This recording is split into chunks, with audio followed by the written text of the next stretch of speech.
बयान को गरीबदास साहिब जी ने कि यदि आप किसी मित्र को, बहन भाई को या कोई और निकट के संपर्क वाले को कुछ बताना चाहोगे इस ज्ञान के बारे में, वो कतई सुनने को तैयार नहीं, क्योंकि मन है उसके अंदर प्रभावी है, हैवी है मन। और उसी व्यक्ति को कोई ये कह दे, कहाँ जाते हो भाई, कि मैं जाता हूँ अमरनाथ पे, और उसको ये कह दे कि केदारनाथ पर जाने से बहुत लाभ होता है, तो पूछेगा कब जाएगा, मुझे भी ले चलना, नो ऑब्जेक्शन। कोई सोमवार का व्रत रखता है तो उसको कोई ये कह दे कि शुक्रवार का व्रत बड़ा बेनिफिट देता है, अच्छा बता कैसे करना होता है तुरंत मान जाएगा। तो यहाँ परमात्मा कहते हैं मैं तो दे दी बालम बैरे नू और संसारी दी गल्ला चिन्ह, आम आदमी कह दे वो मान ले, और ना बुझ शब्द गहरे नू, इस गहरे ज्ञान को नहीं पूछना चाहता, ना समझना चाहता। तो क्या बताते हैं, संसारी दी गल्ला चिन्ह नहीं बुझ शब्द जो गहरे नू, ये मुर्दों से ती प्रीत लगावे न जाने सतगुरु मेरे। अब जैसे प्रत्येक गांव में किसी तालाब के ऊपर या किसी अन्य स्थान पर कोई संत साधक मर गया, मृत्यु को प्राप्त हुआ, उसकी यादगार बना ली, वह माथा टेकन लाग गए सारे, पूरा गांव का गांव, इन्हों का हमारे तो दादा लाई पूजा है यार। अरे कोई विवेक तो लो। देखो जैसे ठीक है वो संत अच्छे होंगे जो आज तक पूजे हैं, लेकिन उस समय जो उस जीवित समय में उसके जैसा भी वो संत था, जैसी भी भक्ति साधना थी उसके पास, तो उससे उस समय लाभ तो मिल सकता था जब वो वर्तमान में था। अब तो वैसे उसकी महिमा वैसे ठीक आदर करते रहो, लेकिन मोक्ष कति नहीं, लाभ नहीं मिलेगा। जैसे कोई डॉक्टर है, वैद्य है, और वो बहुत अच्छा वैद्य था और खूब अच्छी दवाई देता था, रोग नाश कर देता था, ठीक है, तो उस समय जो उसके संपर्क में आए तो उनका वो लाभ मिला। उसकी मृत्यु होगी, मृत्यु के बाद उसकी यादगार बना दी, और वहाँ फिर अब कोई जावे उस वैद्य से ये कहने कि वैद्य जी मेरा मलेरिया हो गया, दवाई बताइयो, वह वैद्य की मूर्ति वह दवा काम नहीं कर सकती जो ओरिजिनल जीवित कराया करता था। तो यह भूल मारा ईब तई लाग रही थी, अब मिटेगी।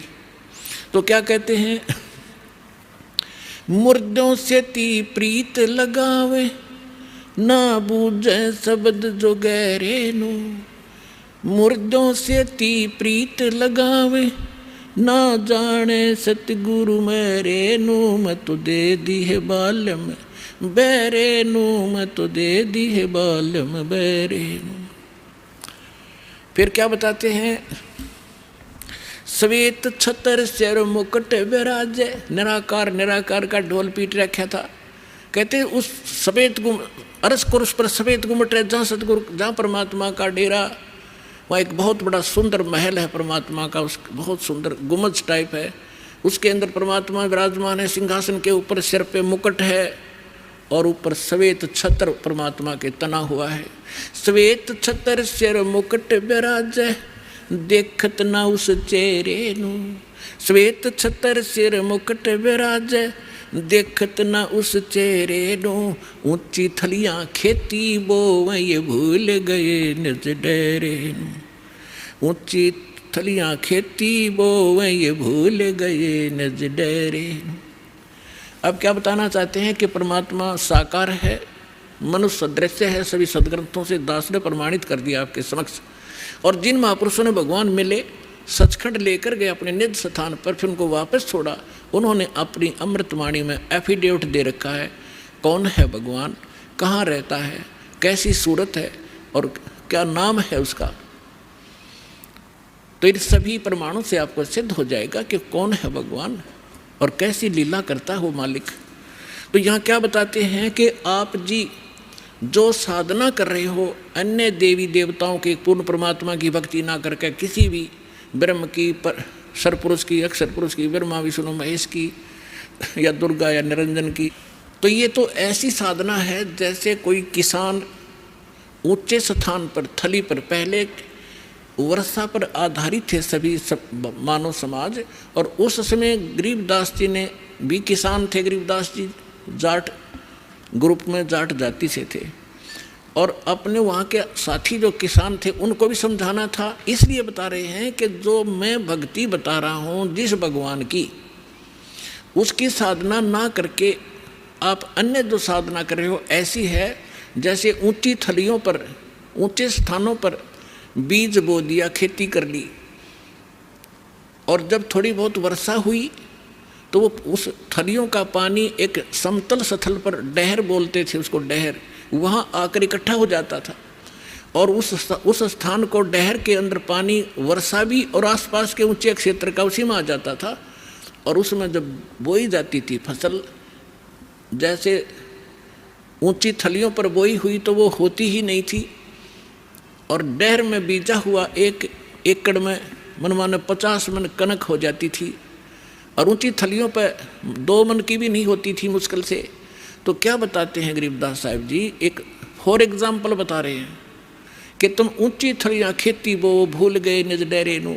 इस परम पिता परमात्मा सतपुरुष कबीर साहब की भक्ति ना करके आप अन्य देवी देवताओं की भक्ति करके ऐसी लाभ उठा रहे हो जैसे ऊंची थली पर खेती करने वाले किसान को कोई लाभ नहीं होता। और जो डहर में बीज बोता है, प्रयत्न दोनों एक जैसा ही करते हैं, तो उस डहर वाली यानी उपजाऊ ज़मीन में और समतल ज़मीन में घना लाभ होता है। तो ये समझाना चाहते हैं कि जो साधना हम बताते हैं वो तो डहर समझो। अब फिर बताते हैं,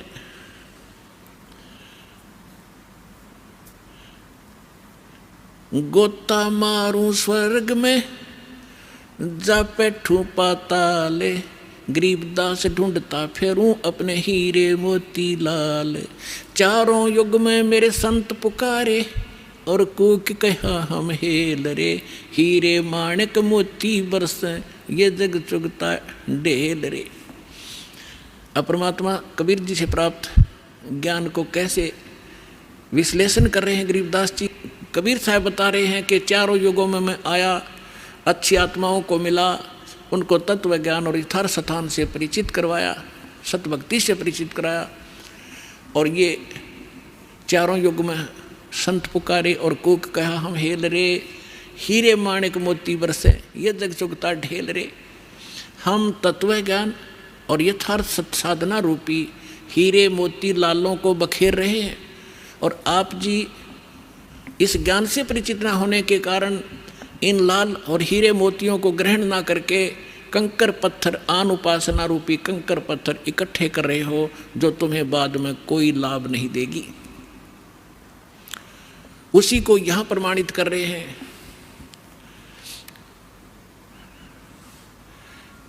श्वेत छतर सिर मुकुट विराजे, देखत ना उस चेहरे नु, ऊंची थलियां खेती बोवे ये भूल गए निज डेरे नु। पर भी लेन जात है दुनिया, हमरा ज्ञान किन्हें ना सुनिया। अब यहाँ एक प्रश्न आया इसके अंदर कि संसारी दी गल्ला चिन्ह ना बुझे शब्द जुगैरे नु। एक बहन आई, एक बहन ने हमारी दीक्षा ले ली थी। उस बहन की बहन जो है, उसका पति शराब बहुत पीता था, और जिस बहन ने यहाँ दीक्षा ली थी उसका भी ऐसी स्थिति थी। उसके पति ने शराब छोड़ दी थी और नाम ले लिया, और एक बिल्कुल स्वर्ग के तुल घर हो रहा था। तो उसकी बहन का वहाँ आना हो गया, जो दीक्षा किसी और से ले रखी थी, किसी दूसरे पंथ से, और साथ में दूसरी साधना भी करती थी अपनी जो परंपरागत प्रचलित। उसका पति शराब पीता था, बहुत पीटता था, कभी गली में भी खड़ी कर देता है रात में शराब के नशे में। अब मैं बाहर खड़ी रहती हूँ, कुंडी लगा के भीतर पड़ कर सो जाता, सवेरे उतरे शराब जब खुल है कुंडी ने, इतनी दुखी हूँ मैं। तो उस बहन ने कहा कि आप मेरे गुरुजी के पास चलो, वहाँ नाम ले लो और तेरा पति भी शराब छोड़ देगा। तो वह बहन अपनी बहन के साथ हमारे पास आ गई करोथा आश्रम में। जब थोड़ी सी संगत थी, हम ऐसे बाहर बैठे सारा बैठे रहते थे, सारे 10, 20, 50, 100 भक्त आते थे दिन में मुश्किल से 10, 20। तो मैंने पूछा बहन कहाँ से आई, तो उसने बता दिया मेरी सिस्टर है, और इसका पति बहुत शराब पीता है और रोज पीता है, इसने बुरा हाल कर रखा है इसका, और नौकरी करता है, एक चवन्नी घर पर नहीं छोड़ता, सारी पी जाता है, बच्चे भी भूखे रहते हैं कई बार। तो मैंने कहा बहन फिर दीक्षा लेनी पड़ेगी आपने, भगवान फिर धीरे धीरे सद्बुद्धि देता है, परिवार के अंदर भगवान प्रवेश हो जाता है और ये पितृभूत भी प्रवेश करके वहाँ उत्पात मचाते रहते हैं, फिर वो भाग जाते हैं, सद्बुद्धि आती है। तो मैंने पूछा आप क्या साधना करते हो? उसने बताया जी मैं ऐसे ऐसे धन धन सतगुरु अड़ा का नाम ले लिया, गुरु जी का ले रही हूँ 4-5 वर्ष से। तो हमने कहा बहन देखो चलो ठीक है, वहाँ जो तुमने नाम लिया, लेकिन अब यहाँ भक्ति, यहाँ नाम लोगे तो सब पिछली पूजा छोड़नी पड़ेंगी, ना बीड़ी पीनी, ना शराब, ना पीने के लिए सहयोग देना किसी को, और ना कोई व्रत रखना। मैं कहने लगा बहन बीड़ी क्यों पीती है तू? ने बोली जी बीड़ी मैं पहले ना पिया करती, नाम लेने के बाद पीने लग गई। मैं कहा कमाल की बात है, दीक्षा लेने पाछे छोड़ा करें कि बुराई ग्रहण थोड़ी करते हैं। तो उसने क्या बताया जी, जिस सत्संग में हमारे गांव में होता था सत्संग, हम वहाँ जाती थी तो वो सभी को बीड़ी वितरित करती थी प्रसाद के रूप में, एक प्लेट में डाल कर, और साथ में एक माचिस और सींक रख देती थी, और न्यू क्या करती पीले पीले प्रसाद है होता है, मैं ना पिया करती पहले, पर उन्हें शिकायत दी, पीने लगी, यह बीमारी और ला ली मैंने, तो इसको तो मैं छोड़ दूंगी। फिर उसने बताया कि मैं व्रत रखती हूँ। मैं कौन सा व्रत रखती है? कि शुक्रवार का। मैं बोला बेबे बहन ये सभी जो व्रत त्यागने पड़ेंगे जो भक्ति करना चाहती है। ने बोले जी व्रत ना छोड़ूँ मैं। उसकी बहन कहने लगी जब तक तू कह रही थी मैं सारी बात मान लूँगी, अब तो व्रत पड़ेगी। मैंने उससे पूछा बहन इस शुक्रवार का व्रत क्यों रखती है तू, किस लिए? तो वो कहने लगी कि मैंने कथा, क्या क्रिया होती है इसमें, क्या लाभ है इससे? वह कथा सुनाती है कि एक का पति विदेश चला गया था कोई काम धंधे के लिए, ऐसी कथा है। संतोषी माता के व्रत, शुक्रवार के व्रत से क्या लाभ है वो बताने लगी। और फिर उसकी काफ़ी वर्ष हो गए थे, उसके पति ने दूर चला गया, उसका भूल पड़ गई, घर नहीं आया। संतोषी माता एक बहन को दिखाई दी उसको, जिसका पति बाहर गया हुआ था दूर देश में, और उसने बताया कि तू मेरे 16 शुक्रवार के व्रत रख ले, तेरा पति घर आ जाएगा। तो उसने 16 शुक्रवार के व्रत रखे और 16वां शुक्रवार का जो व्रत था उसका पति घर आ गया, इसलिए उसकी पूजा करती हूँ। और मैं 13 रोज आवर रोज गड़े तो गड्ढे की शुक्रवार के व्रत ने अकल की चोर। चलो उसका तो पति दूर चला गया था, उसकी तो बुला लिया उसकी संतोषी माता ने, तेरा तो डेली आवर डेली गड़े तने, और फिर भी शुक्रवार का व्रत है कल तुम्हारे अंदर। तो यहाँ परमात्मा कहते हैं कि संसारी दी गल्ला चिन्ह ना बूझे सब जो गहरे नु, सच्चाई से परिचित ना होना चाहते हैं, और ऊंची थलियाँ खेती वो ये भूल गए निज डेरे नु। फिर क्या बताते हैं कि ये संसार समझदा ना ही कहंदा श्याम दोपहरे नु। अपने आत्माओं 7-8 सत्संग यहाँ से हुआ था। भाई तन दर सुखिया कोई ना देखा, जो देखा सो दुखिया हो, उदय अस्त की बात करते हैं, मन सबका किया विवेका हो, सबका किया विवेका हो। यहाँ पर कहते हैं झूठे सुख को सुख है ये मान रहा मनमोद, ये सकन से बिना काल का कुछ मुख में कुछ गोद। तो क्या बताना चाहते हैं आदरणीय गिरिदास साहिब जी कि ये संसार समझदा नहीं कहंदा श्याम दोपहरे नू। जैसे एक शराब पिए पड़ा था, जेठ जून का महीना, हरियाणा क्षेत्र, पंजाब, राजस्थान, उत्तर प्रदेश, इसमें जून के अंदर एक भयंकर गर्मी गिरती है, और शराब पी कर बाहर पड़ा बिल्कुल मैदान में, और उसका साथी कहता है कि उठ ले भाई, बहुत दुखी है तू, मुंह में झागा रे, पसीना पसीना, रेते में लेटा हुआ है, उठ तुझे छाया में लेटा देता हूँ। वो शराब के नशे में कहता है छेड़ना मौजूरी है, वहाँ धूप में पड़ा है, रेत के अंदर पड़ा है, पसीना पसीना है, और उसको कहता छोड़ दे मौजूरी है। तो परमात्मा कहते तुमने भांग पी रखी काल की, कबीर ये माया अटपटी सब गट आनड़ी, और किस किस ने समझाऊँ या कुएं भांग पड़ी। तो ऐसे हम इस दुख को सुख मान रहे हैं इस नशे के अंदर। फिर क्या बताते हैं, जैसे एक रिश्तेदार दूसरे रिश्तेदार को यानी मित्र या रिश्ते रिलेटिव को कोर्ट में मिला, कचहरियों में, और वहाँ मिलते ही हाथ मिलाते हैं और कहते और क्या हाल है, अकमौज हो रही है। कोर्ट में मौज का क्या काम, वहाँ तो घी बंदी रहती है। कोर्ट में भी मौज है, वहाँ गए हैं व्यक्ति को 2 मिनट में चिंता रहती है, वकील नहीं आया, गवाह नहीं आया, फलाना नहीं आया, और फिर और क्या हाल है, ठीक ठाक मौज है। कोर्ट में जाने वाले व्यक्ति को भी मौज है। फिर हॉस्पिटल में गया, किसी का कोई बच्चा बीमार था, मित्र आए वहाँ मिलने के लिए। अब उससे पूछते हैं और ठीक है, अगर ना लड़का तो बीमार है, बाकी मौज हो रही है, लड़का मरने को हो रहा है, बाकी ठीक ठाक है।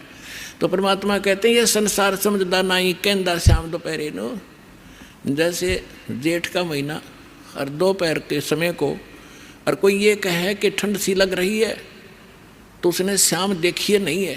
जो शाम के समय जो शीतलता होती है तो दोपहर के समय वो धूप में जला हुआ भी ये कह रहा है कि कहंदा श्याम दोपहरे नो, यानी इस दुख को तुम सुख मान रहे हो, झूठे सुख को सुख कहे ये मान रहा मन मोदे, ये सकल चबीना काल का कुछ मुख में कुछ गोदे।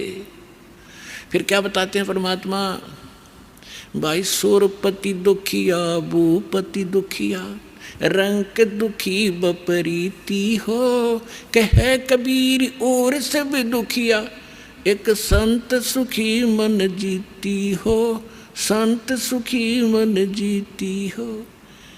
सूरपति देवताओं का राजा इंद्र भी दुखिया और पूरी पृथ्वी का राजा भी दुखिया, और रंक तो स्वाभाविक दुखी, जो गरीब है वो तो दुखी है ही है। तो परमात्मा ने बताया है, कहे कबीर और सब दुखिया, एक संत सुखी मन जीती हो। यानी परमात्मा की शरण में जो प्राणी आ जाएगा, पूरे सतगुरु की शरण में आने से, उस सच्चे परमात्मा की भक्ति करने से उसको एक तो ज्ञान ऐसा प्राप्त हो जाता है कि वो संसारिक इन आडंबरों से दूर हो जाता है। उसको ज्ञान ऐसा निर्मल मिल जाता है कि ऐसा निर्मल ज्ञान है ये निर्मल करे शरीर और ज्ञान मंडलीक है भाई चकवे ज्ञान कबीर। तो उसको ज्ञान ऐसा मिल जाता है कि यहाँ तक पीछा छुड़वाएं पार पड़ेगी, ना कोठी की घनी आवश्यकता, ना बंगले की, ना ज़्यादा यहाँ अटपट चले नहीं, क्योंकि हमारे परमात्मा सारी ब्रह्मांड के पालक, सबके रचनहार एक झोंपड़ी में टाइम पास करा करते और हाथ से कपड़ा बुनकर निर्वाह करके दिखाया करते थे, जो सबका पालन करने वाले। नहीं तो वो एक वचन से एक बहुत बड़ा महल बना सकते थे, उन्होंने ईंट से डालने की जरूरत नहीं थी। वो हमें ये बताना चाहते थे, इस गंदे लोक से निकलना चाहते हो तो यहाँ की बकवाद छोड़नी पड़ेगी, केवल यहाँ से जन्म और मृत्यु का छुटकारा चाहिए आपको, तो ये भक्ति कर लीजिए। गीता अध्याय नंबर 7 के श्लोक नंबर 29 में कहा है, गीता ज्ञान दाता कहता है कि जो मेरे ज्ञान को आश्रय कर लेता है और तत्वदर्शी संत की जो खोज कर लेता है, और वो व्यक्ति जो केवल जरा और मरण से छूटने का प्रयत्न कर रहे हैं, वो उस तत्व से परिचित हो चुके हैं और सारे दातम ज्ञान से परिचित हैं और वो सब कर्मों से परिचित है, वही प्राणी जरा और मन से छूटने का प्रयत्न करते हैं, इस संसार के किसी सुख की वो कामना नहीं करते। तो यहाँ इस आने से आपको ये ज्ञान हो जाएगा और फिर ये समर्थ है। आपको जिस चीज़ की आवश्यकता होगी, बकवाद नहीं सुनेगा आपकी, आपको आवश्यकता होगी तो आपको तुरंत दे देगा। ला कहते हैं कुछ भी कारण बनाओ।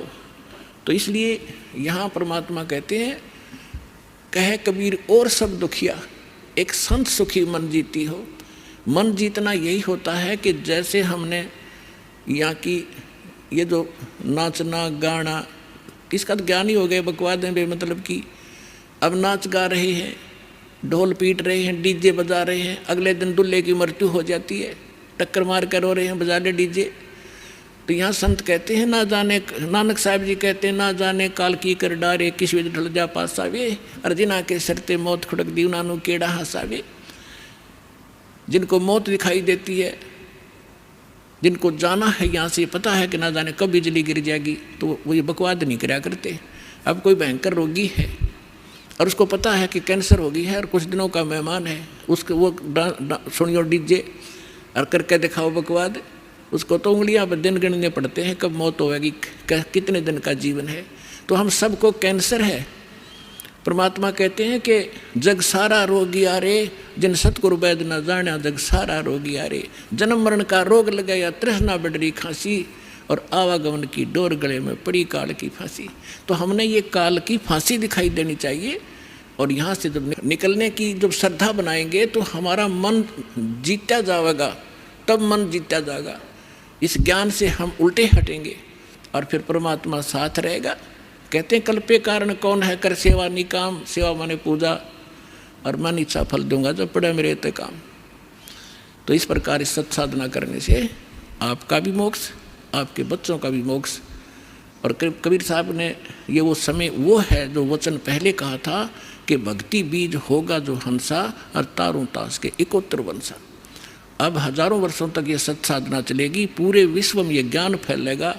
या कोई सुखी नहीं है, चाहे कितना बड़ा अपने आप को प्रधानमंत्री मान रहा है, चाहे कितना वैभवशाली समझता है, उसने सपने में सुख नहीं है आज के युग में। तो इस ज्ञान से, इस भक्ति से आपकी आवश्यकता भी पूरी होगी, और मन भाग जाएगा, आत्मा दृढ़ होगी, आपका मोक्ष होगा, सतलोक चले जाओगे, सदा सुखी हो जाओगे और रहना मर्यादा के अंदर।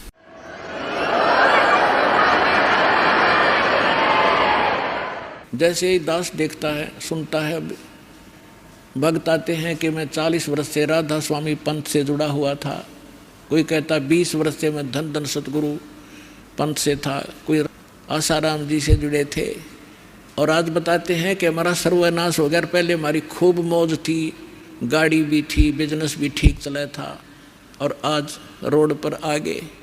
तो वही तो साधना पहले करते थे जब आपका मौज माचरी थी, और वही साधना करते करते सर्वनाश हो गया, तो भाड़ में जाए सी भक्ति।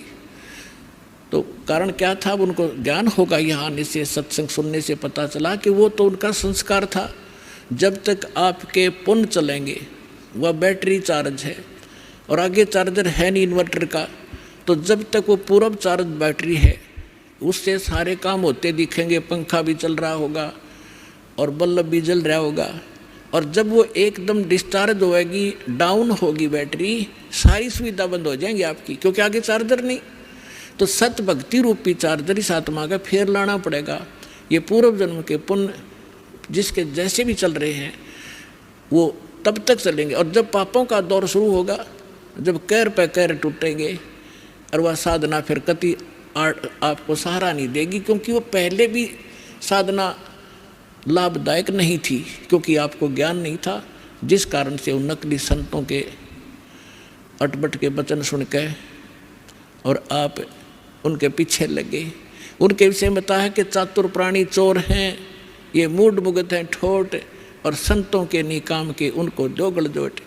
फिर परमात्मा कहते हैं बेखों के लश्कर फिरे, इन पंथों के लश्कर यानी तोड़ के टोड़ बने फिरे हैं, ये बाणी चोर कठोर, और सतुर धाम ना पहुँचेंगे ये 84 के ढोर। परमात्मा कबीर जी की वाणी आप किसी भी संत पंथ से देखिएगा, कबीर जी की वाणी के बिना उनका सत्संग पूरा नहीं होता, और उन्हें कख नहीं पता कबीर जी बोल क्या रहे हैं, वो कहना क्या चाहते हैं। कहते हैं बेखों के लश्कर फिरे ये बाणी चोर कठोर, और सतलोक नहीं जाएंगे ये 84 के ढोर। तो पुण्यात्माओं, आपका सौभाग्य, आपको ज्ञान मिला और समाधान मिला, आपका कल्याण और आपके बच्चों का कल्याण निश्चित होगा। ये लिख लेना बेशक कि डायरी के अंदर जो दास वचन बोल रहा है, आपका बेड़ा पार होगा, जो लगे रहे, नियमित रहे। इस दास ने जब से ये ज्ञान प्राप्त हुआ और परमेश्वर स्वरूप हमारे गुरुदेव ने जब आशीर्वाद दिया दास को कि आप दीक्षा दिया करो, दास तो ये उद्देश्य लेकर भी नहीं भक्ति कर रहा था कि एक दिन इतनी जिम्मेवारी का काम दास को प्राप्त होगा। तो उन्होंने कहा था कि इस विश्व में तेरे समान संत नहीं होगा। उस समय तो दास को ये बात गुरुदेव की ये भी नहीं लगी कि असत्य होगी, क्योंकि गुरु की बात कभी असत्य नहीं महसूस होती, लेकिन ये अपनी औकात से मैं परिचित था कि मैं तो एक भगत भी पूरा नहीं था, और ये कह रहे हैं कि तेरे बराबर संत नहीं होगा विश्व में। कहते हैं सतगुरु बोले, संत बोले सहज सुबह और पलट दे ब्रह्मंड। पुण्यात्माओं, आपके लिए सारा काम हुआ है, आपका सौभाग्य है। तो कहते हैं ये संसार समझदा नहीं कहंदा श्याम दोपहरे नू। गलत साधना करते हैं, गलत भगवानों का आश्रय लिए बैठे हैं। कहते हैं इसी को सुख मान रहे हो और मानव शरीर प्राप्त करके यदि ये सत भक्ति और ये सत साधना आपने नहीं की तो गरीबदास ये वक्त जाते रोओगे इस पैरे में। ये मनुष्य जीवन एक बार हाथ से छूट गया, ना जाने कितना भयंकर कहर आप पर टूट जाएगा। तो सौभाग्य आपका, आपको स्थान मिला, ये सच्चा नाम मिला और सच्चा ज्ञान मिला। भक्ति करो, औरों को भी समझाओ जो आपके संपर्क में आता है, पर प्यार से, क्योंकि प्रथम बार आपने भी ऐसा ऊट पटांग लगा होगा। जैसे कबीर साहब से गोरखनाथ जी से कबीर साहब ने कहा था कि गोरखनाथ में सबका गुरुआ, सबका गुरु हूँ मैं, सतगुरु हूँ, जगत गुरु हूँ। गोरखनाथ में सबका गुरुआ। तो गोरखनाथ जी ने कहा था कि तुम्हारा वचन मुझे लग गया कड़वा, कि तू कैसे अपने आप को सबका गुरु बताता है, जगत गुरु कह रहा है कि धानक और जुलाहा। तो कबीर साहब ने कहा था कड़वा लगे सो मीठा हुई, हमारी बात पति जैसोई। आज तुझे कड़वा लग रहा गोरखनाथ, अगर विश्वास करेगा तो ये मीठा हो जाएगा। तो पुण्यात्माओं, इसी प्रकार हमें भी पहले एक बार कड़वा लग गया था, लेकिन आज ये स्वादिष्ट हो गया, क्योंकि ज्ञान ही यही है। तो इसलिए आप अपना भी कल्याण कराओ और पूरे विश्व के अंदर इसका तहलका मचाओ। सब भाई बहन सुखी होंगे, सब हम एक पिता की संतान हैं, सतलोक चलेंगे जहाँ हमारा स्थान, मूल स्थान है। बोलो सतगुरुदेव की।